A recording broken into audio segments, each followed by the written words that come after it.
we need to find the domain of these functions algebraically, and graphically might help you.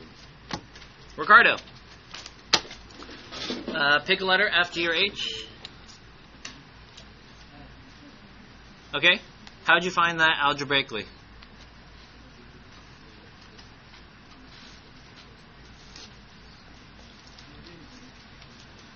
Did you find it graphically?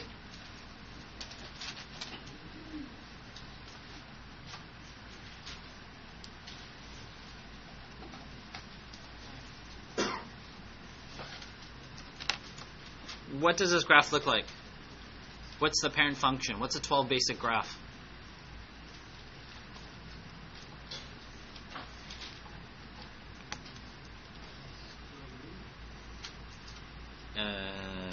That's a square root.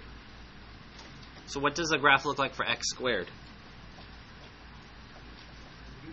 A u, yes. Okay. Ricardo, which direction does the domain go in?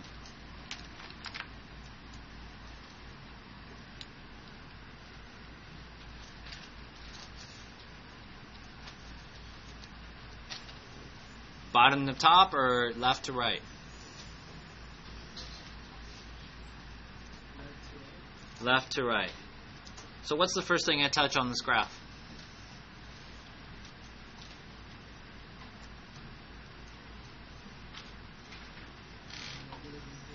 Correct.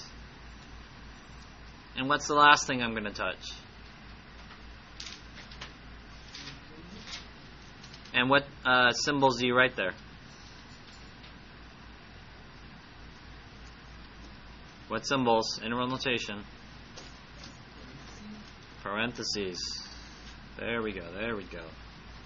Raise your hand if you got that. Juan, G or H? H. Okay. What's your domain?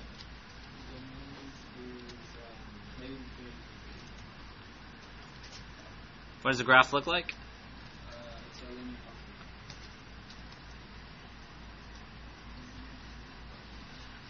Oh, Mr. Ng, you're telling me when I see two arrows as their end behavior, one here and one there, that means it's going to be negative to positive infinity. That is correct. It does not matter if they're pointing up or down. Good job, Juan. Giselle. What does the graph look like?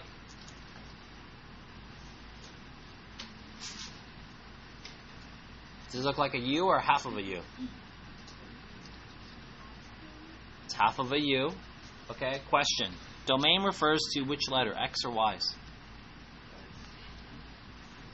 What did you say, Giselle? X's. Question, Giselle.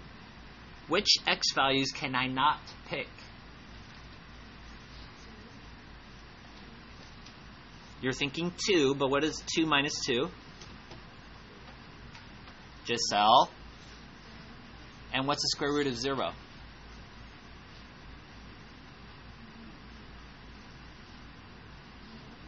Zero. So you can pick 2. So my question is, what are numbers you cannot pick?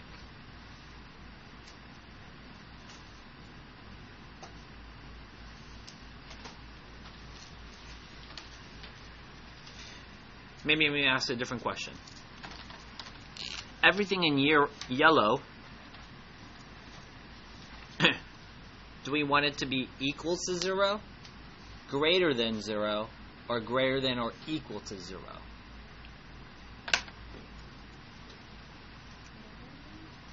Let's do a class vote. Raise your hand if it's going to be equal to 0. Raise your hand not equal to 0. Okay, that was a common mistake from last quiz. That's wrong. Greater than 0. Raise your hand. Greater than or equal to 0. The answer is greater than or equal to 0.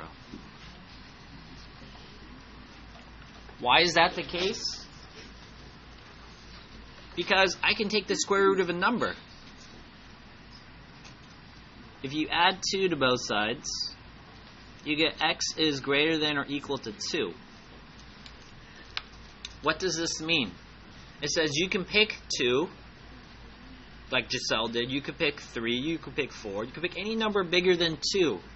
But if I pick a number less than 2, like 1, what's 1 minus 2?